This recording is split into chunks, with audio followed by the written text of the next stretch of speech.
नमस्कार दोस्तों, आज हम बात करेंगे नेपाल में चल रही सबसे बड़ी और सबसे तेज आंदोलन के बारे में, जिसे जनरेशन जी क्रांति भी कहा जा रहा है। पूरी दुनिया की नजरें आज नेपाल पर टिकी हुई हैं, क्योंकि यहाँ केवल एक विरोध प्रदर्शन नहीं हो रहा, बल्कि पूरे राजनीतिक तंत्र के खिलाफ आवाज उठ रही है।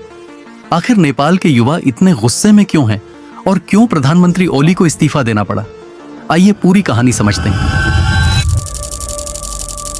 शर्मा ओली सरकार ने फेसबुक, इंस्टाग्राम और यूट्यूब समेत 26 सोशल मीडिया साइट पर बैन लगा दिया है। जो सोशल मीडिया यूजर्स हैं उनके लिए एक बड़ा झटका और एक बड़ी खबर है, क्योंकि यहां पर फेसबुक, एक्स, इंस्टाग्राम सब पर बैन लगा दिया गया। नेपाल के संचार मंत्रालय ने यह बड़ा फैसला लिया है बैन का। यूट्यूब, व्हाट्सएप पर भी पाबंदी लगा दी गई है।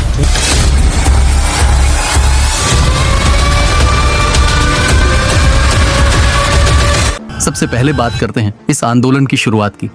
नेपाल सरकार ने कुछ दिन पहले 26 सोशल मीडिया प्लेटफॉर्म जैसे फेसबुक, इंस्टाग्राम, यूट्यूब, व्हाट्सएप और एक्स पर प्रतिबंध लगा दिया। वजह यह बताई गई कि इन कंपनियों ने नेपाल में आधिकारिक पंजीकरण नहीं करवाया था।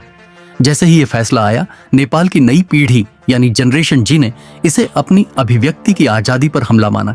लेकिन असली वजह सिर्फ यही नहीं थी। इस आंदोलन के पीछे की असली कहानी है भ्रष्टाचार, बेरोजगारी और राजनीतिक परिवारवाद।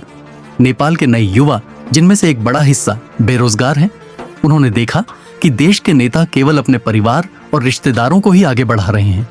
इसे ही उन्होंने नेपो बेबी संस्कृति का नाम दिया।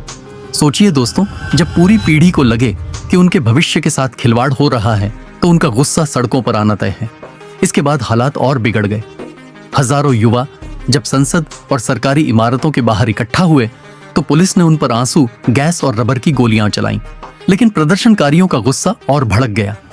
रिपोर्ट्स के अनुसार 19 से 30 तक लोगों की मौत हुई और सैकड़ों घायल हो गए। गुस्से में आकर प्रदर्शनकारियों ने कई सरकारी दफ्तरों, नेताओं के घरों और संसद भवन तक को आग के हवाले कर दिया। इतना ही नहीं, कुछ जेलों पर हमला कर कैदी भी भाग निकले। हालात इतने गंभीर हो गए कि सेना को सड़कों पर उतारना पड़ा और देश में कर्फ्यू लगाना पड़ा। इन घटनाओं के बाद प्रधानमंत्री शर्मा ओली को अपना इस्तीफा देना पड़ा। अब नेपाल में राजनीतिक अस्थिरता का माहौल है। प्रदर्शनकारी नया संविधान और नई नेतृत्व व्यवस्था की मांग कर रहे हैं।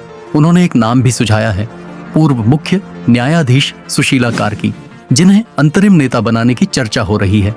यानी युवा चाहते हैं कि देश में एक ऐसा तंत्र बने जो भ्रष्टाचार मुक्त और पारदर्शी हो। दोस्तों, ये आंदोलन केवल नेपाल तक सीमित नहीं है। यह पूरे एशिया को एक संकेत दे रहा है कि नई पीढ़ी अब अपने अधिकारों के लिए उठ खड़ी हुई है। नेपाल की जनरेशन जी ने दिखा दिया है कि उनके लिए स्वतंत्रता, न्याय और पारदर्शिता सबसे महत्वपूर्ण है। चाहे सोशल मीडिया पर पाबंदी हो या फिर भ्रष्टाचार, वे अब चुप रहने वाले नहीं हैं। तो दोस्तों, ये थी नेपाल के आंदोलन की पूरी कहानी। आपको क्या लगता है, क्या नेपाल के युवा अपने देश का भविष्य बदल पाएंगे? अपनी राय हमें कमेंट में जरूर लिखिए। मिलते हैं अगले वीडियो में। धन्यवाद।